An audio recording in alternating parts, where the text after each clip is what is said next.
They don't control people with guns. They don't control people with laws. They control people with meaning. Every generation asks the same question: how did they let this happen? And the answer is always the same: because someone gave chaos a story and fear a direction. Here is the secret politicians use to control people. They don't tell you what to think. They tell you what to fear and who to blame. Fear is raw. Fear is loud.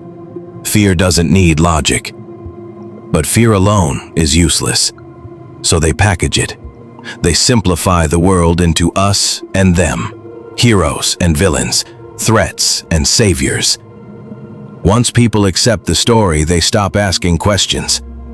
This is why complex problems are always reduced to simple enemies, not because it's true, but because it's effective. Politicians understand one brutal truth. People don't want freedom. They want certainty. Certainty about who's right. Certainty about who's wrong. Certainty that someone is in control. So they perform confidence, even when they're unsure, especially when they're unsure. Because confidence is contagious. Doubt is dangerous. Another secret they use: they never attack directly. They frame. They don't say, "This policy benefits us." They say, "This policy protects you." They don't say, "You'll lose something." They say, "If we don't act now, you'll lose everything." Notice the pattern: urgency, emotion, no time to think. When thinking slows action, emotion speeds obedience. But here's the darkest part. They don't need to silence opposition, they just label it. Once an idea is tagged as dangerous, selfish, or unpatriotic, people will attack it for them. Control works best when the crowd believes it chose the leash. So how does this apply to real life? Because this isn't just politics. It's everywhere. Real-life applications. If you want influence, not manipulation, but presence, learn these principles carefully. First, control the frame, not the argument.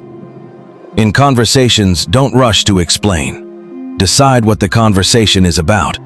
The one who defines the topic already owns half the power.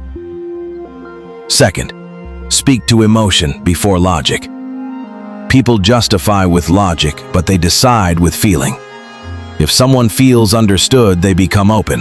If they feel attacked, they shut down, even if you're right. Third, certainty beats intelligence.